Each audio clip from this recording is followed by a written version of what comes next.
Election আহি আছে, আপোনালোকে পাৰ্টিৰ কথা নাই, যোগ্যজনক দিব।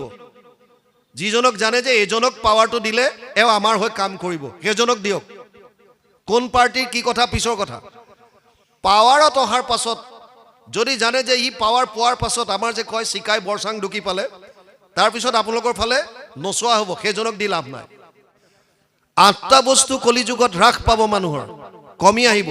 ততচ্ছ অনুদিনম ধৰ্মম সত্যম শৌচম ক্ষমা দয়া কলেন বলেন ৰাজম নংসতি আয়ু বলম স্মৃতি।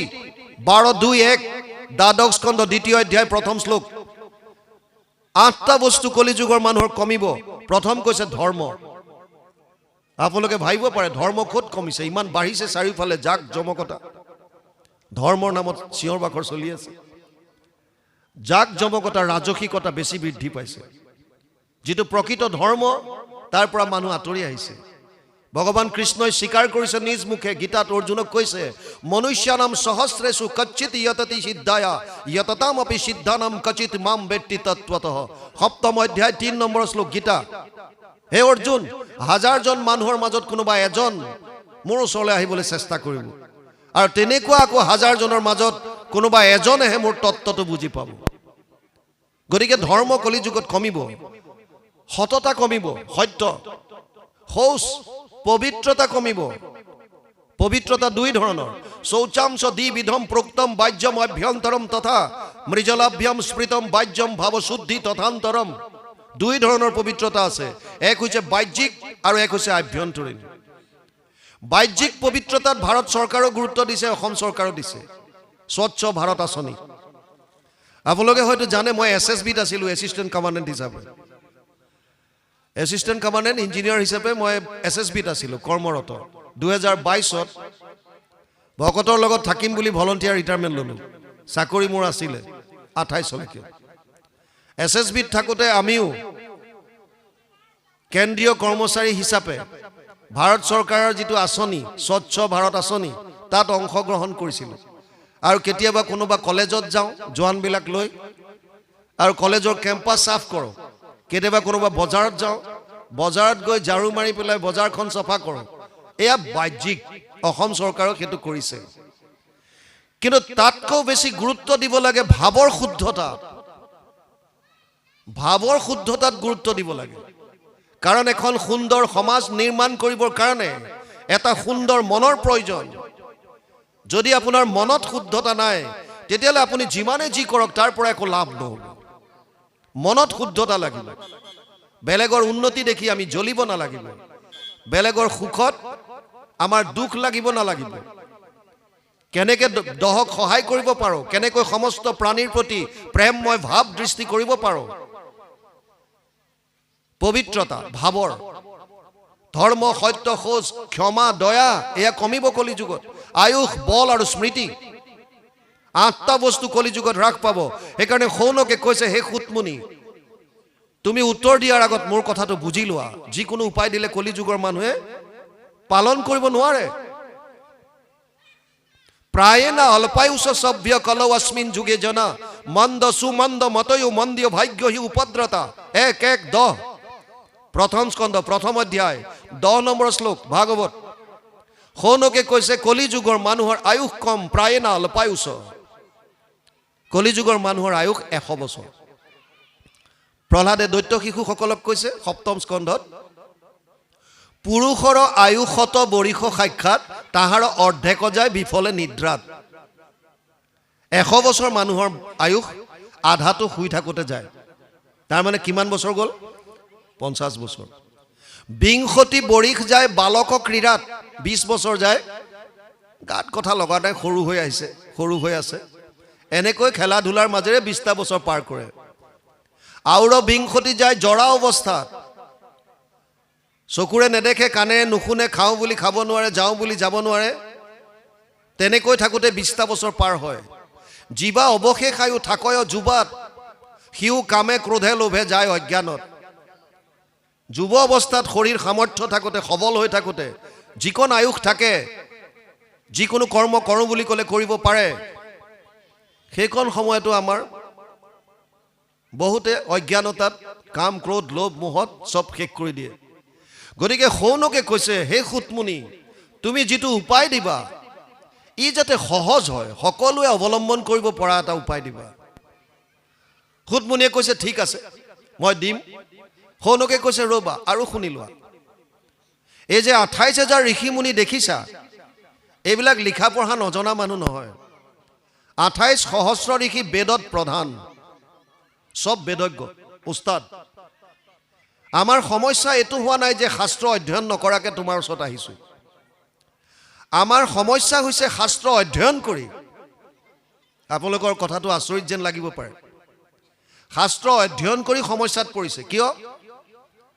কাৰণ সনাতন ধৰ্ম এনেকুৱা য'ত ভুৰি নিভুৰি কৰ্মানি শ্ৰোতব্যানি বিভাগছ, অসংখ্য শাস্ত্ৰ আছে ধৰ্মগ্ৰন্থ, আৰু কোনোখনৰ লগত কোনোখনৰ মিল নাই। বুজি পাইছে নাই? ক'ৰবাত যদি লিখা আছে যাগ যজ্ঞ পূজা পাতল কৰি পৰম কল্যাণ সাধন কৰিব পাৰে, ক'ৰবাত লিখিছে নাই সেইটো নহ'ব, জপ তপ তীৰ্থ কৰা। ক'ৰবাত কৈছে সেইটোতো নাপাবা, তোমালোকে বলি দিয়া। ক'ৰবাত কৈছে সেইটোতো নোপোৱা, তুমি সন্ন্যাস ব্ৰত ধাৰণ কৰি পেলাই জংঘলৰ মাজত গৈ পৰ্বতৰ ওপৰত গৈ ধ্যান ধাৰণাত লাগা। কোনোখন গ্ৰন্থৰ লগত কোনোখন গ্ৰন্থৰ মিল নাই। আৰু সেইকাৰণে মই কোনো মানুহক আজিলৈকে নিন্দা কৰা নাই। যোনে যি নকৰক কিয়, যাৰ হাতত যোনখন গ্ৰন্থ পৰিছে তেওঁলোকে সেইমতে চলি আছে। আপুনি মই নিন্দা কৰিবলগীয়া কোনো যুক্তি নাই, অধিকাৰ নাই। কাৰণ যাৰ হাতত যিখন গ্ৰন্থ পৰিছে, আপোনালোকে জানে নিশ্চয় মহাপুৰুষ মাধৱদেৱ, তেওঁ ঘোৰ শাক্ত আছিল, শাস্ত্ৰত অগাধ পণ্ডিত আছিল। কোনবিলাক শাস্ত্ৰত? আগম শাস্ত্ৰত, য'ত বলি বিধানৰ কথা আছে। আৰু তাৰ উদাহৰণ হিচাপে চৰিত পুথিত আপোনালোকে পাব, যেতিয়া তেওঁ এবাৰ ভায়েকৰ ওচৰৰ পৰা বন্দুকাৰ পৰা আহি আছিল, বাটত গম পালে যে মাক অসুস্থ হৈছে, নৰিয়াত পৰিল। আৰু তেওঁ শাক্তপন্থী এজন লোকৰ হিচাপে দেৱীমাৰ ওচৰত প্ৰাৰ্থনা কৰিছে, হে দেৱীমা, মোৰ মাক সুস্থ কৰি তোলা এহাল পাঠা ছাগলী। আমাৰো বহুতে তেনেকৈ টোপ দিয়ে ভগৱানক, ল'ৰাটোৰ চাকৰি এটা দিয়া প্ৰভু, নামঘৰৰ সোঁফালৰ বাৰাণ্ডাৰ টিংখিনি ময়ে দি দিম, ঘোষ। ছোৱালীজনীৰ কাৰণে ভাল ল'ৰা এটা চাই দিয়া, আৰু তোৰণখন ময়ে বনাই দিম, ঘোষ। বহুতে দিয়ে। মহাপুৰুষ মাধৱদেৱে চাইন এগ্ৰিমেণ্ট কৰিছে, মাক ভাল কৰাই দিয়া এহাল পাঠা। আৰু ঘৰলৈ আহি পেলাই গম পালে যে সঁচাকৈ মাক সুস্থ হ'ল। মাকক থৈ গৈছিল ভনী জোৱাইক ৰামদাসৰ ওচৰত। ৰামদাসক ক'লে, মই এটা এগ্ৰিমেণ্টত চাইন কৰিছোঁ, মা সুস্থ হ'লে দেৱীৰ ওচৰত পাঠা ছাগলী এযোৰ দিব লাগিব, গতিকে তই পইচা ল, পাঠা ছাগলী আনি দে। ৰামদাসে ইতিমধ্যে মহাপুৰুষ শ্ৰীমন্ত শংকৰদেৱৰ দ্বাৰা প্ৰৱৰ্তিত এক শৰণ হৰিনাম ধৰ্মত শৰণাগতি হৈছে, য'ত দূৰ দূৰলৈকে কোনো বলিৰ কথা নাই, কেৱল ভকতৰ সংগত নাম গোৱাৰ কথা কৈছে, শ্ৰৱণ কীৰ্তন। সেইকাৰণে ৰামদাসে নুশুনাৰ ভাও ধৰি থাকে, পইচা দিয়ে নলয়, ইফাল সিফাল কৰি ঘূৰি থাকে। শাৰদীয় পূজা ওচৰ পালে মাধৱ পুৰুষৰ খং উঠি আহিছে, আৰু এদিন ক'লে, হকৰা কুচিয়াৰ পো বুদ্ধিত পাগল, কিয় আনি নিদিয় পূজাৰ ছাগল। সেইদিনা ৰামদাসৰো খং উঠি গ'ল, আৰু ক'লে, আমাৰ আগত দেখাও হ'ব ৰ চোত, শংকৰক লগ পাইলে হৈবি লোট সোত। মোৰ ওচৰততো দেখাইছ তই, যেতিয়া তই গুৰুজনাক লগ পাবি তোৰ হাৱা ওলাই যাব। কোন শংকৰ? আছে এজন, যিজনে এক শৰণ হৰিনাম ধৰ্ম প্ৰৱৰ্তন কৰিছে, য'ত বাক্য কৰ্ণ মনমুখ আছে মানে যাৰ, হৰি ভকতিত সমস্তৰে অধিকাৰ। প্ৰত্যেকজন মানুহৰ কোনো জাতিকুল নিৰ্বিচাৰে তাত অধিকাৰ আছে, আৰু ইয়াত দূৰ দূৰলৈকে কোনো ধৰণৰ হিংসা ধৰ্মৰ প্ৰশ্ৰয় নাই, হয় নেকি? আৰু মই যে যিমানবিলাক গ্ৰন্থ পঢ়িছোঁ সেইবিলাকতো আছে। মোক লৈ ব'ল তোৰ শংকৰ ওচৰত, বোলে আজি বেলি বহিল কাইলৈ ওলাবা। 5 দিনা লৈ গৈছিল। মাধৱ পুৰুষে বাটত ভাবি গৈছে, শংকৰদেৱ হ'ব পাৰে জ্ঞানী শাস্ত্ৰজ্ঞ, ময়ো কম নহয়, ময়ো শাস্ত্ৰ জানো, গতিকে মই কোনো কাৰণত শংকৰদেৱক সেৱা নকৰোঁ। আৰু এইটো অহংকাৰ লৈ গৈছে। কিন্তু গৈ যেতিয়াই গুৰুজনাক ব্যাখ্যাৰ আসনত বহি থকা দেখা পালে, গুৰুজনাৰ শৰীৰৰ যিটো সৌন্দৰ্য, যিটো পাছত মহাপুৰুষ মাধৱদেৱে গুৰু ভতিমাত লিখিছে, দৰশিত সুন্দৰ গৌৰ কলেবৰ জৈসন সুৰপৰ কাষ, সকল সভাসদ ৰঞ্জন জাকেৰি দৰ্শনে পাপ বিনাশ। যিটো সৌন্দৰ্যৰ কথা পাছত তেওঁ নিজে স্বীকাৰ কৰিছে। গুৰুজনাক দেখাৰ লগে লগে তেওঁ সেৱা কৰিলে। গুৰুজনাই ৰামদাসক সুধিলে, ৰামদাস এওঁ কোন, ইমান সুন্দৰ যুৱক? চিনাকি দিলে। চিনাকিত ওলাল যে তেওঁৰ পৰিয়ালৰে মনুমতী বাই ল'ৰা। মনুবাই ল'ৰা, আহা মাধৱ আহা, বহা। কিয় আহিলা? ৰামদাসে কৈছে আপোনাৰ সৈতে তৰ্ক কৰিবলৈ আহিছে। কিয়? এইজনে কৈছে পাঠা ছাগলী দিব লাগে, আৰু মই কৈছো এইবিলাকৰ কোনো কাম নাই। হয় নেকি মাধৱ? বহা, কোৱাচোন তুমি কি কি ক'ত ক'ত পাইছা? আৰু মাধৱদেৱে যিমানবিলাক আগম শাস্ত্ৰত যিমানবিলাক বলি বিধানৰ কথা পাইছে এফালৰ পৰা তেওঁ উদ্ধৃতি দি গৈছে। মহাপুৰুষ শ্ৰীমন্ত শংকৰদেৱে ভাগৱতৰ শ্লোকৰ দ্বাৰা তাক খণ্ডন কৰি গৈছে। আৰু শেষত ভাগৱতৰ পৰা এটা শ্লোক উচ্চাৰণ কৰিলে গুৰুজনাই, যথা তৰুৰ মূলে নিচেচানেন তৃপ্যন্তি তদ স্কন্দ ভুজ উপশাখা প্ৰাণোপহাৰাচ্ছ যথেন্দ্ৰিয়ানাম তথা সৰ্ব অৰ্চনম অচ্যুতেজ্য। 4:31-14, চতুৰ্থ স্কন্ধ 31 নম্বৰ অধ্যায় 14 নম্বৰ শ্লোক ভাগৱত। ইয়াৰ অনুবাদ, বৃক্ষৰ মূলত যদি দেও আনি জল, ত্ৰিপিটি হুৱন্ত তাৰ পত্ৰ পুষ্প ফল। ডালে পাতে সিঞ্চে যদি মূলত নেদয়, কদাচিতো ডালে পাতে ত্ৰিপিটি নহয়। গছ এজোপাৰ যদি মূলত পানী দিয়ে অট'মেটিকেলি ডাল পাতে পাব। ডাল পাতত যদি সিঁচি থাকে, মূলত যদি নিদিয়ে তাৰ পৰা লাভ নহ'ব। আৰু উদাহৰণ দিছে, ভোকত থকা এজন মানুহে ভোকাটোৰ নৰে যদি অন্নক ভুঞ্জয়, ইন্দ্ৰিয়ৰ প্ৰীতি তাৰ সাধে আতিশয়। ভোজন বিহীনে পিন্ধে বস্ত্ৰ অলংকাৰ, ইন্দ্ৰিয়ৰ একো প্ৰীতি নসাধ হয় তাৰ। যদি ভোকাটোৰ এজন মানুহে অন্ন ভোজন কৰে তেতিয়া তাৰ ইন্দ্ৰিয় তৃপ্তি পাব। ভোকত থকা এজন মানুহে যদি বস্ত্ৰ অলংকাৰ পিন্ধিছে তাৰ পৰা তাৰ ইন্দ্ৰিয়ৰ একো প্ৰীতি নাসাধে। সেইকাৰণে গুৰুজনাই ক'লে, কৃষ্ণক পুজিলে পূজা সমস্তৰে হয়, পৃথকে পুজিলে পূজা কেহু নলয়। লগে লগে মহাপুৰুষ মাধৱদেৱ দীঘল দি পৰিল। গুৰুজনাই ক'লে, মাধৱ তুমি এবাৰ সেৱা কৰিছিলা, আকৌ কিয় কৰিছা? মাধৱ পুৰুষে ক'লে, হয় গুৰুদেৱ, আগতে আপোনাক শিৰোমণি ভূঞা হিচাপে সেৱা লৈছিলোঁ, আৰু এতিয়া আপোনাক মই আধ্যাত্মিক গুৰু হিচাপে স্বীকাৰ কৰিছোঁ।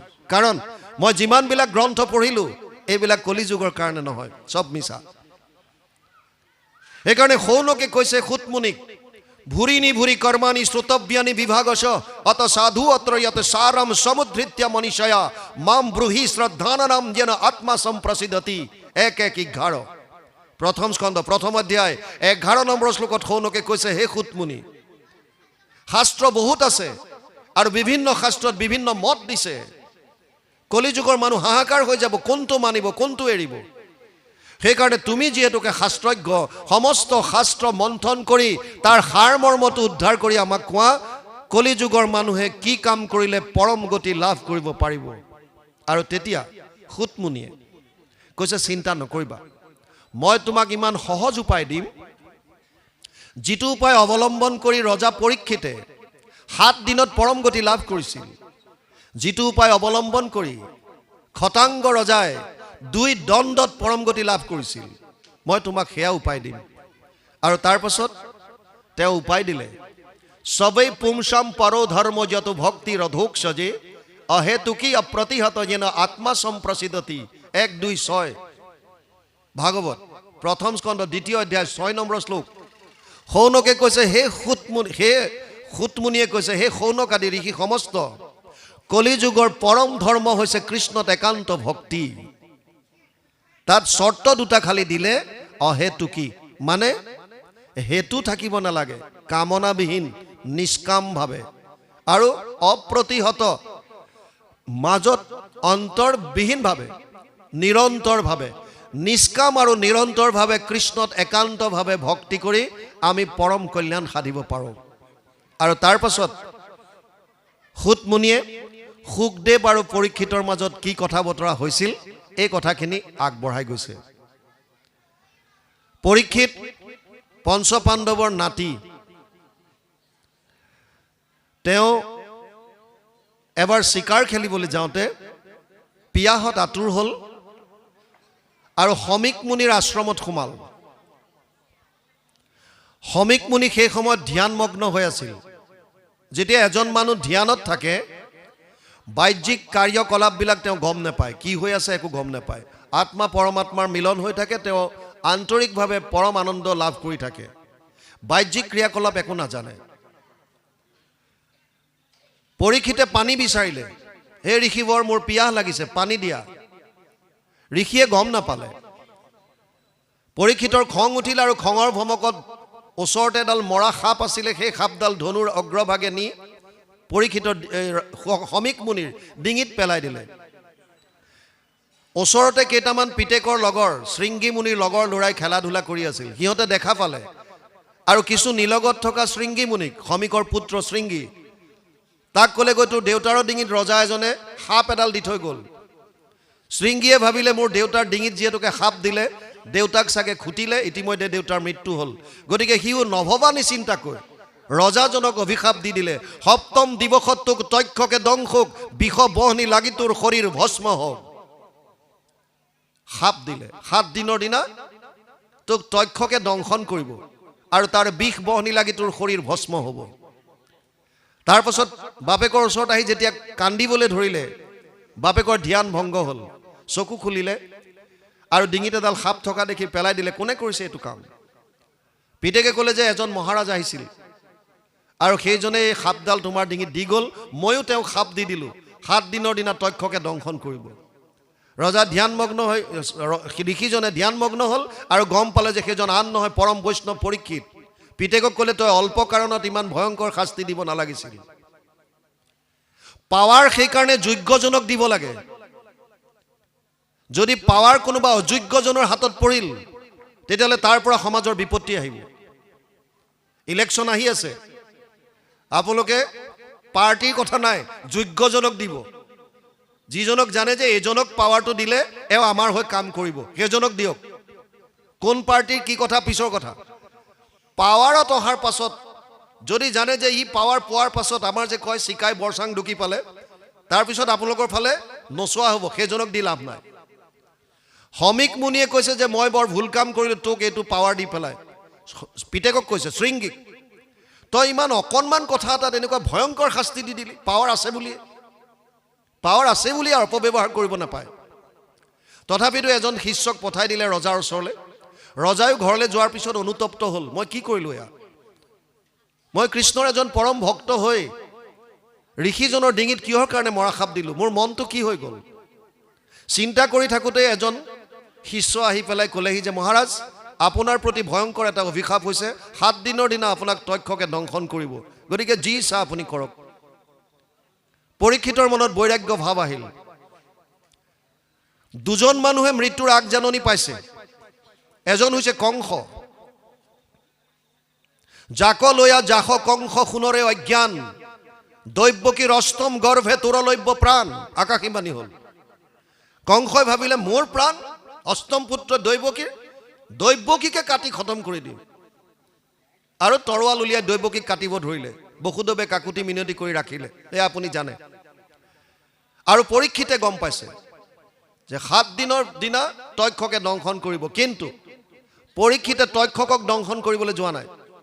পৰীক্ষিতৰ মনত পৰম বৈৰাগ্য ভাৱ আহিছে আৰু পুত্ৰ জন্মেজয়ক ৰাজ কাৰ্য দি গংগাৰ পাৰলৈ গমন কৰিলে। লগে লগে এই খবৰটো চৌদিশে বিয়পি পৰিল। আজিকালি যিটো ভাইৰেল হোৱা বুলি কয়, আজিকালি কয় নহয় মেছেজটো ভাইৰেল হৈ গৈছে, এই ভাইৰেল হৈ গ'ল, চব ফালে গুচি গ'ল খবৰ। আৰু ঋষি মুনিবিলাক আহি পেলাই গংগাৰ পাৰত চব একত্ৰিত হ'ল। ঋষিসকলৰ হাতত বহুত শক্তি আছে। আগৰ যিবিলাক ঋষি, তেওঁলোকে ৰজাক ক'লে মহাৰাজ চিন্তা কৰিব নালাগে, তক্ষক কোন, আমি আপোনাক ৰাখিম তক্ষকৰ পৰা। পৰীক্ষিতে ক'লে মোক ৰক্ষা কৰিব নালাগে, যদি পাৰা তেতিয়াহ'লে এটা প্ৰশ্নৰ উত্তৰ দিয়া। কি প্ৰশ্ন? মৃত্যুমুখী মানুহে কি কাম কৰা উচিত?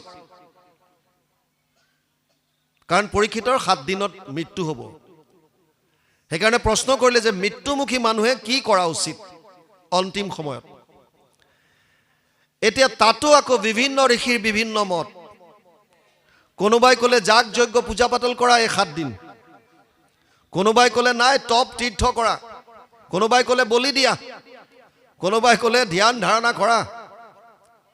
পৰীক্ষিত সন্তুষ্ট হ'ব পৰা নাই। সেই সময়তে পৰাশৰ নাতি ব্যাসৰ পুত্ৰ শুকদেৱ এই সভালৈ আহিল। অহাৰ লগে লগে সমস্ত ঋষিমুনি থিয় হৈ দিলে। শুকদেৱৰ এনেকুৱা পাৱাৰ শক্তি তেওঁক সকলোৱে সন্মান কৰে আনকি নিজৰ বাপেক আৰু ককাকো থিয় হৈ দিছে সুখদেৱৰ এটা স্বভাৱ আছিল যে এটা জেগাত এজনী গাই দোহন কৰাৰ যিকণ সময় গাই এজনী খিৰুৱাৰ যিকণ সময় সিমান সময়হে এজেগাত থাকে তাতকৈ বেছি কোনোদিন ক'তো থাকি পোৱা নাই ভিক্ষা খুজিবলৈ যায় ভিক্ষাম দেহি কিমান সময় ৰ'ব গাই এজনী খিৰাবৰ কাৰণে যিমানকণ সময় লাগে বছ তাৰপিছত তাৰ পৰা ওলাই গুচি যায় সেইজন সুখদেৱৰ আগমন ঘটিল পৰীক্ষিতে তেওঁক আদৰি আনিলে আসন দিলে বহুৱালে আৰু প্ৰশ্নটো আগবঢ়াই দিলে অথ পৰিশ্ৰমী সংসিদ্ধিম যোগিনাম পৰমম গুৰু পুৰুষস্য য়ৎ কাৰ্যম ম্ৰিয়মানস্য সৰ্বদা यद श्रोतव्यम यद जप्यम यद कृतिव्यम नृभि प्रभु स्मर्तव्यम भजनीयम व ब्रूहि जद व विपर्जयम 1:19:37 1:19:38 प्रथम स्कंध 49 अध्याय 37 और 38 नम्बर श्लोक कले मरण समय तुम्हार चरणे पुसुहु गुरु सम्प्रत म्रियमान नरे सदाय की कर्म करिबे एतु लोकत मृत्युमुखी मानुहे सदाय की काम करिब এই কথাটো উত্তৰ দিয়া কাহাক শুনিবে কাহাক জপিবে কাহাক স্মৰিবে নৰে ভজনৰ যোগ্য কোননো দেৱতা কহিও মুত সত্তৰে শ্ৰৱণ কীৰ্তন কৰিবাৰ যোগ্য নুহি যত যত কথা তুমি সে পৰম গুৰু মুনিবৰ আমাত কৈ সৰ্বথা পৰীক্ষিতৰ সিধা প্ৰশ্ন হে সুকমুনি মৃত্যুমুখী মানুহে কি কাম কৰা উচিত আপুনি মই ভাবিব পাৰো যে পৰীক্ষিতক সাপ দিছিল 7 দিনৰ দিনা তক্ষকে দংশন কৰিব গতিকে পৰীক্ষিতটো মৃত্যুমুখী আমি বিলাকে হেয়া জানি কি কৰিম আমাৰো 7 দিনৰ ভিতৰতে মৃত্যু হয়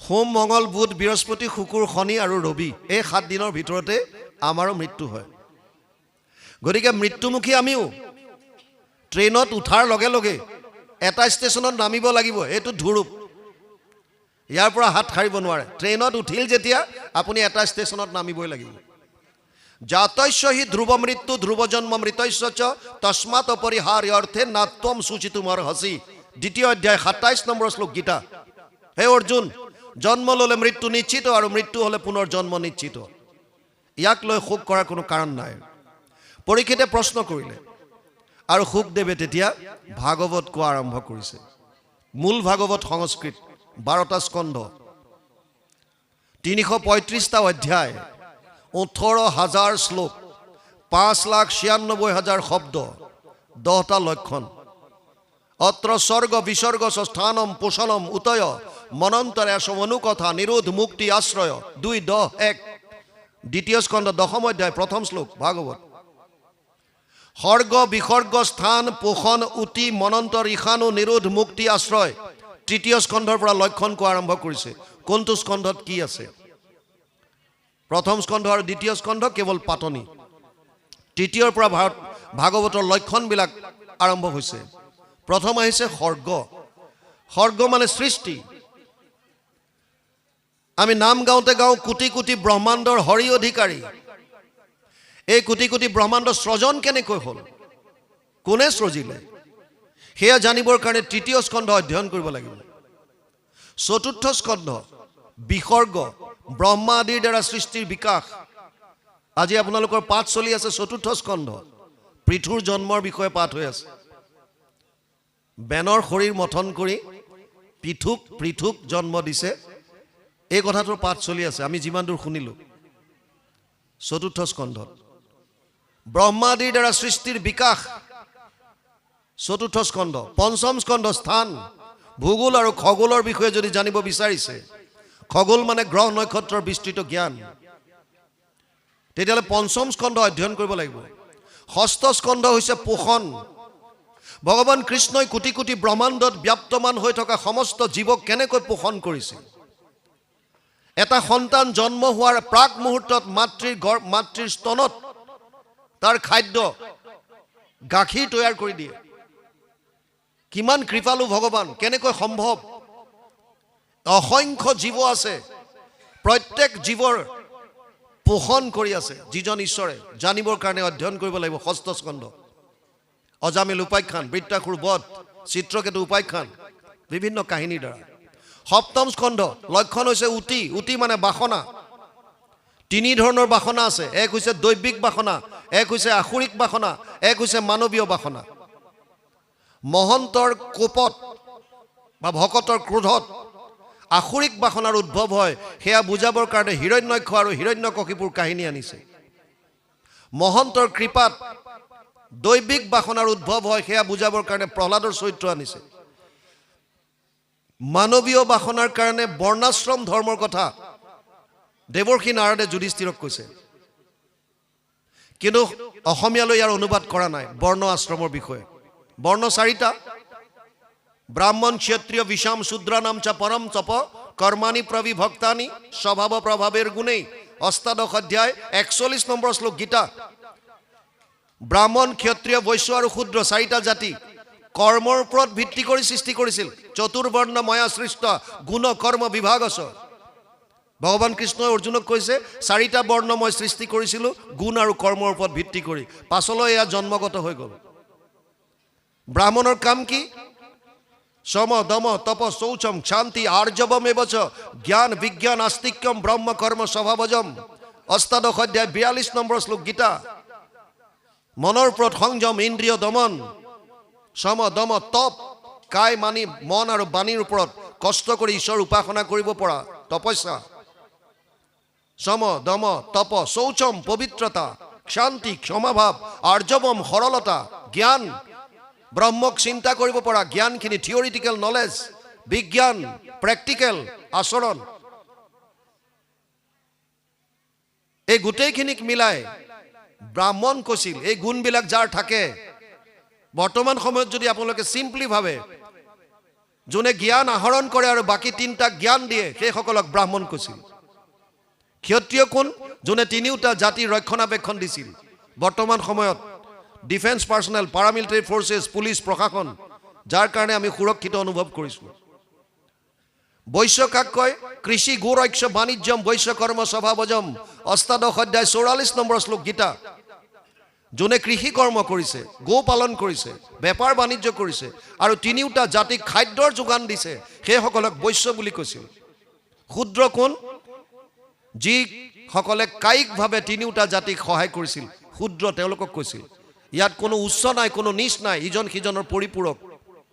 কিন্তু পাছলৈ জন্মগত হৈ গ'ল, তাতেই খেলি মেলি। সেইকাৰণে ভক্তি মাৰ্গত ইয়াৰ কোনো প্ৰয়োজন নাই। মহাপুৰুষ মাধৱদেৱে কৈছে, নহো জানা আমি চাৰি জাতি। আশ্ৰম চাৰিটা: জন্মৰ পৰা 25 বছৰ বয়সলৈকে ব্ৰহ্মচৰ্য ব্ৰত ধাৰণ কৰি শিক্ষা আহৰণ কৰা, ব্ৰহ্মজ্ঞান লাভ কৰা। 25 বছৰ হোৱাৰ লগে লগে তেওঁক গাৰ্হস্থ্য ধৰ্মত প্ৰৱেশ কৰিব দিয়ে। বিয়া বাৰু পাত, সংসাৰ সৃষ্টি, সন্তান তই বৃদ্ধি কৰ। কিন্তু 25 বছৰ মাত্ৰ গাৰ্হস্থ্য ধৰ্মত।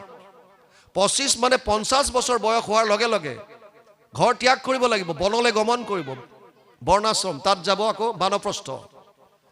গিৰিয়েক ঘৈণীয়েক দুইজন বনত থাকিব, ঈশ্বৰ চিন্তা কৰি থাকিব। আনাদাৰ 25 years, 25 বছৰ। 75 বছৰ হোৱাৰ লগে লগেই নিজে নিজে ইণ্ডিভিজুৱেল ঈশ্বৰক উপাসনা কৰিব। শেষৰ কিতা সন্ন্যাস, চব বাদ দিব। গুৰুজনাই কৈছে, এইবিলাকৰ কাম নাই।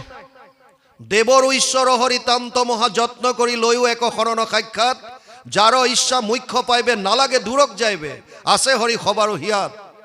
ভগৱান আছে ইয়াত, ক'ত বাহিৰত বিচাৰিব লাগে, কোনো গুৰুত্ব নাই, এইবিলাকৰ কাম নাই।